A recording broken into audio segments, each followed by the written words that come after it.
Hello students, good morning. Welcome back to your online classes. बेटा आप लोगों का सभी का आपकी ऑनलाइन क्लासेस में स्वागत है और उम्मीद करता हूँ सभी बच्चे अपने घरों पे खुश होंगे, सुरक्षित होंगे, स्वस्थ होंगे। आज की हमारी जो ये ऑनलाइन क्लासेस हैं इसमें हम इंग्लिश में पोइट्री सेक्शन, जो हमारा इंग्लिश का पोइट्री सेक्शन है क्लास 10th का, उसमें पोएम नंबर 5 है, उसको डिस्कस करेंगे। Okay, today we will discuss about poem number 5 okay in poetry section of class 10th. Is it clear? Yes. And you will see that what is given in this poem. आप देखेंगे इस poem में क्या दिया हुआ है, किस चीज के बारे में है ये।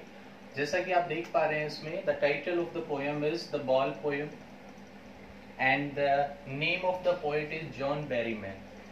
Okay, the name of the poem is, शाबाश, एक बार बोल के बताइए. Very good. The ball poem and the name of the poet is John Berryman. Okay, and firstly you have to see the title of the poem. कि इस poem का जो title है इसमें इसने दिया है द बॉल पोएम. ये किस चीज को डिनोट करती है, किस चीज के बारे में बताती है, इस पोएम का थीम क्या है, क्या पोएट आपको समझाना चाह रहा है. जॉन बेरीमैन जो है एक अमेरिकन पोएट है, ठीक है. उन्होंने इस पोएम को लिखा है और कहीं ना कहीं ये रियलिटी बेस्ड है.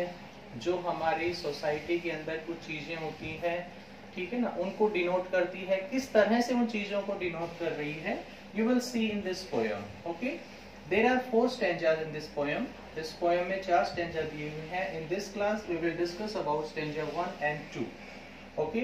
First और second stanza के बारे में हम डिस्कस करेंगे. आप देखेंगे इसमें stanzas को करने से पहले मैं आपको एक बार इसकी जो सिनॉप्सिस है या इसका मेन जो थीम है, इसका जो मेन मैसेज है, जो राइटर आपको कहना चाह रहा है, जो पोइट आपको बताना चाह रहा है, वो क्या चीज है उसके बारे में थोड़ा सा बता देता हूँ और इसके टाइटल को पहले एक बार समझ लेते हैं. ठीक है, जैसे इसमें ये जो वर्ड लिखा हुआ है हमारा बॉल, ठीक है, ये एक जो वर्ड है बॉल, आप लोगों के पास भी होती है, आपके खेलने के काम आती है, ठीक है ना. तो इसमें इस पोएम को बॉल पोएम के नाम से क्यों राइटर ने इसका टाइटल बॉल पोएम क्यों दिया पोएट ने, और क्या कहता है इसमें, ये बॉल जो है किस चीज को डिनोट कर रही है, ठीक है ना. तो इसमें बताया गया है कि बॉल जो है डिनोट करती है कि हमारी इस वर्ल्ड के अंदर, हमारी इस दुनिया के अंदर बहुत सारी ऐसी मेटेरियलिस्टिक थिंग होती हैं, ठीक है ना, जो एक टाइम के साथ हमें पता होता है कि वो हमारे से, हम उससे कनेक्ट हैं, वो हमारी चीज है, ठीक है ना. हम उनसे बहुत प्यार भी करते हैं, बहुत संभाल के उसको अपने पास रखते हैं. कोई चाहे वो थिंग भी हो सकती है, वो कोई चाहे पर्सन भी हो सकता है, ठीक है. लेकिन जब तक वो हमारे साथ है इस वर्ल्ड में, इस दुनिया में हमारे साथ, जो हम जिन्हें अपना कहते हैं, जिस चीज को हम अपनी बताते हैं, जब तक वो उनसे हम कनेक्ट हैं, वो चीज हमारे साथ है, हम बड़े खुश रहते हैं, बहुत हैप्पी रहते हैं, ठीक है ना. And we don't think about that one day we will lost it also. हम उस चीज के बारे में सोचते भी नहीं कि एक दिन ऐसा भी आएगा जब वो चीज हमसे दूर चली जाएगी, ठीक है. तो पोइट जो है आपको ये बताना चाह रहा है इसके थ्रू, इस पोएम में, कि इस दुनिया में बहुत सारी ऐसी चीजें हैं जिनको हम क्या करते हैं, अपना बनाते हैं, अपना मानते हैं. चाहे वो किसी पर्सन को डिनोट करो, चाहे किसी थिंग को, यानी नॉन लिविंग थिंग भी, लिविंग थिंग भी कई बार होती है उसमें, ठीक है ना. कि आपका कोई टॉयज है, ठीक है, आपकी कोई ऐसी चीज जिसमें आपका मोबाइल है, आपका कोई भी ऐसा गैजेट जिसको आप यूज करते हैं अपने खेलने में या अपने काम करने में, जिससे आप कनेक्ट हो गए हैं. फिर लिविंग थिंग में करते हैं, कोई आपका लिविंग में कोई भी पर्सन है, पेरेंट्स हैं, ब्रदर सिस्टर, फ्रेंड है, इवन कोई आपका पेट भी है. तो हम क्या कहते हैं कि वो चीजें हमारी हैं और हम उनसे कनेक्ट हैं. बट वन डे व्हेन, जब हमें ये होता है कि वो चीज हमसे दूर चली गई, लॉस्ट हो गई है, खो गई है, टूट गई है, तो हम क्या करते हैं, उस पर बहुत दुखी होते हैं। ठीक है। और राइट, अब ये जो पॉइंट है इसके बारे में आगे क्या कहता है, कहता है कि ये जो हमारा संसार है ये एक भौतिक संसार है, इसमें चीजों का आना और जाना चला रहता है, लोगों का आना और जाना चला रहता है। ठीक है। उसमें लोग आते हैं, चले जाते हैं, दैट मीन्स आदमी जन्म लेता है, मरता है। और हमें क्या करना चाहिए, इन चीजों के ऊपर दुख नहीं करना चाहिए, बल्कि उस चीज को समझते हुए, अपने अंडरस्टैंडिंग लेवल पे उसको समझते हुए कि जो चीज हमारे पास है वो एक दिन डेफिनेटली दूर भी होगी, उसको समझते हुए हमें अपने आप को उस टाइम स्ट्रॉन्ग रखना है। ठीक है। जब वो चीज हमारे पास है, we have to see that it's our responsibility to save it. हमारी जिम्मेवारी है हमें उसको बचाना, उसकी केयर करना, उसकी देखभाल करना, जब तक वो हमारे साथ है। लेकिन जब वो चली गई, हमसे दूर हो गई, हमसे बिछड़ गई, तो हमें क्या करना है, उसके ऊपर दुख मनाने की बजाय, शोक करने की बजाय, हमें क्या करना है, अपने अंडरस्टैंडिंग लेवल के बेस पे उसको क्या करना है, समझना है, और उस पर दुख नहीं करना है, बल्कि अगले स्टेप की तरफ जाना है। यही इस टाइटल का, इस जो पोएम का या ये जो टाइटल दिया है, इसका जो मेन आप कह सकते हैं थीम है या मेन मैसेज है। ठीक है। अगर आप ब्रीफ में सम अप करना चाहें इसके जो पूरी थीम को, तो पॉइंट क्या कहता है कि वी हैव मैनी थिंग्स, हमारे पास बहुत सारी चीजें हैं जिनसे हम क्या है, जुड़े हुए हैं। ठीक है। हमें उनसे जुड़ना अच्छी बात है, हम उनसे जुड़े हुए हैं, वो बहुत अच्छी बात है। लेकिन किसी भी रीजन से जब वो हमसे दूर होती है, तो उस टाइम हमें उसका शोक करने की बजाय, दुख मनाने की बजाय, हमें क्या करना चाहिए, हमें अपने अंडरस्टैंडिंग लेवल पे उस चीज के बारे में ज्यादा न सोचते हुए अगला स्टेप लेना चाहिए। Is my point clear? ये बॉल जो है, इसको भी इसी तरह डिनोट किया गया है। एक बच्चा होता है जिसके पास एक बॉल है, जिससे वो अक्सर अपना खेलता था, बहुत प्यार करता था, और अचानक से वो क्या होती है, वो बॉल उसकी गुम हो जाती है। ठीक है। वो पानी में चली जाती है, उसके साथ बह जाती है। अब वो बच्चा बड़े दुख से उस बॉल को देख रहा है। ठीक है, कि वो उसकी बॉल जो थी वो कहाँ चली गई। राइटर उसको देख रहा है, उस बच्चे को, जिसकी बॉल अभी उसके हाथ में थी, और एक बाउंस करते हुए वो उस पानी में बह जाती है। ठीक है। अब राइटर देख रहा है, सोच रहा है उसे कि उसे सांत्वना देनी चाहिए, उसे कंसोल करना चाहिए, समझाना चाहिए कि that you have lost, it will never come back to you, कि वापस तुम्हारे पास नहीं आएगी उसमें। You have not to be in grief, तुम्हें दुख में नहीं रहना चाहिए, तुम्हें बल्कि अगले स्टेप की तरफ जाना चाहिए। लेकिन कहता है राइटर कि उसको समझाने से, ये झूठी सांत्वना देने से कुछ नहीं होगा, बल्कि उसे खुद ये बात समझ आनी चाहिए कि जो चीजें हैं, यहाँ पे जो बच्चा है, जब उसने बॉल को गुम किया है, तो उसे कुछ सीखने को मिल रहा है। और सीखने को क्या मिल रहा है कि जो चीजें हैं वो अक्सर क्या होती हैं, गुम भी होती हैं, लॉस भी होती हैं, लेकिन हमें उन पे दुख नहीं मनाना चाहिए। ठीक है। तो राइटर उसे कुछ नहीं कहता, और बच्चा क्या करता है, सीखता है, अपने बचपन से ही, अपनी छोटी एज से ही सीखता है।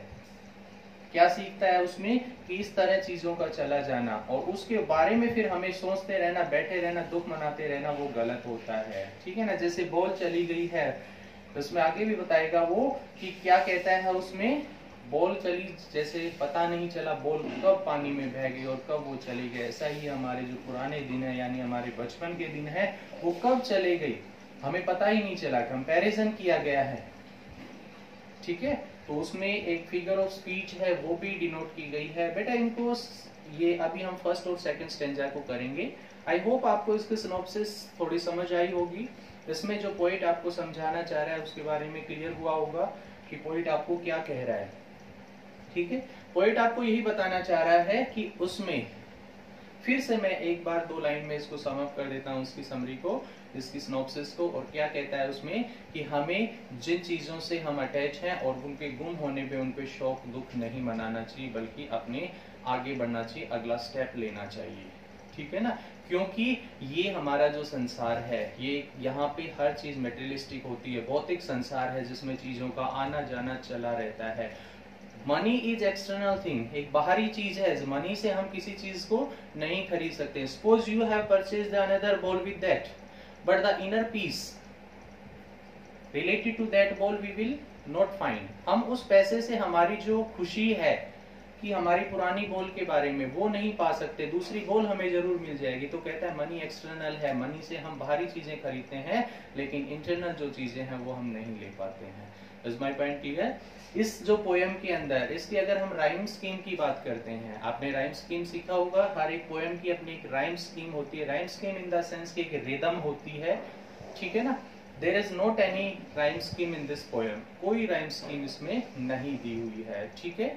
फिगर ऑफ स्पीच, इसमें 2-3 फिगर ऑफ स्पीच को डिनोट किया गया है, उनको मैं आपको जहां पे भी पोएम के स्टेंजा में आपकी फिगर ऑफ स्पीच दिखाई देगी, हम उस पर डिस्कस करेंगे that which figure of speech is given in this line in this stanza. Is it clear?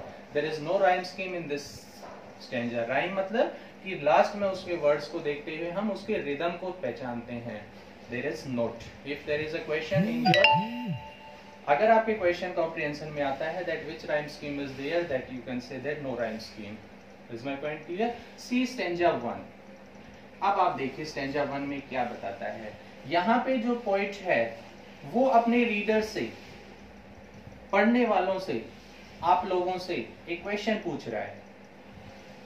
क्या कर रहा है वो? क्वेश्चन पूछ रहा है। और इस स्टेंजा में आप यही देखेंगे कि किस तरह का वो क्वेश्चन आपसे पूछ रहा है। इस पे ध्यान दीजिए, समझिए इसमें। What is the boy now who has lost his ball? What he is, यहाँ पे what is he to do? I saw it go merrily bouncing down the street and then merrily over. There it is in the water. Writer क्या पूछ रहा है आपसे, poet क्या पूछ रहा है? जॉन बेरीमैन आपसे सबसे पहले क्वेश्चन कर रहा है और क्या कहता है? What is the boy now? बच्चा अब क्या है, यानी बच्चे की हालत अब क्या है, ठीक है। कौन से बच्चे की? जिसने अभी अभी अपनी बॉल को लॉस्ट कर दिया है। व्हाट, क्या, कौन बच्चा, क्या मतलब क्या उसकी हालत है, ठीक है ना। उस बच्चे की जिसने अभी अभी अपनी बॉल को लॉस्ट किया है, उसकी क्या हालत है? कहता है what is he to do, जो वो क्या करता है। आई सॉ, मैंने देखा, यहाँ पे आई डिनोट कर रहा है किसको? किसको डिनोट कर रहा है यहाँ पे? पोइट को डिनोट कर रहा है। यहाँ आई पोइट को डिनोट कर रहा है। ये जो ही आया है ये उस बॉय के लिए आया है जिसने अपनी लोस्ट कर दी है, किस बॉल को लोस्ट कर दिया है, उसके लिए आया है। और क्या कहता है? I saw it go merry, मैंने देखा। पोइट कहता है मैंने देखा, क्या देखा? इट यहाँ पे किस चीज को डिनोट कर रहा है? इस बॉल को डिनोट कर रहा है। आई सो, मैंने देखा, इट, उसे, गो, जाते हुए, ठीक है ना, मैरीली, बड़ी खुशी से बाउंस करते, यानी वो बच्चा जब खेल रहा है वो हैप्पीली क्या करती है? बॉल बाउंस करती है डाउन द स्ट्रीट, और बाउंस करके कहां पे चली गई? स्ट्रीट की तरफ चली जाती है। ओके, एंड देन, और फिर मैरीली ओवर, स्ट्रीट में नीचे की तरफ गई, फिर दोबारा से उसने जंप लिया और क्या करती है वो? There it is in the water, अब वो पानी के अंदर है। मैंने कहा यहाँ पे कि जो राइटर है, पोइट है, आपसे पूछ रहा है, और वो क्या पूछ रहा है इसको समझते हैं। अगर हम यहां से इसको समझना शुरू करें कि राइटर ने देखा कि उस लड़के की जो बॉल है वो क्या करती है? जंप करती है, गली की तरफ नीचे जाती है, ठीक है, फिर एक बार फिर उस वहां से उसको कवर करते हुए कहां चली गई? वाटर में चली गई, यानी पानी में बह जाती है। अब वो कहता है ये चीज राइटर ने देखी कि उस लड़के की जो बॉल है इस तरह से पानी में चली गई है। अब उस लड़के की हालत क्या है जिसने अपनी बॉल को लॉस्ट कर दिया? उसे पता चल गया अब वो बॉल वापस आने वाली नहीं है। अब उसे के लिए क्या करना चाहिए? ये क्वेश्चन राइटर जो है आपसे पूछ रहा है। क्लियर हुआ? कहता है राइटर ने देखा उसमें कि जो बॉल है किस तरह से वो जंप करते हुए गली की तरफ गई और फिर मैरीली ओवर होते हुए वो कहां पे चली जाती है? पानी के अंदर चली जाती है। मैरीली यहाँ पे जो वर्ड है ये खुशी से, it means when the boy was playing with the ball he was very happy, okay, यहाँ पे जब वो अपनी बॉल के साथ खेल रहा है तो वो बहुत खुश है, उस बॉल को इस तरह जंप करते हुए, बाउंस करते हुए देख के वो बहुत खुश होता है, इसीलिए यहाँ पे ये वर्ड यूज किया गया है।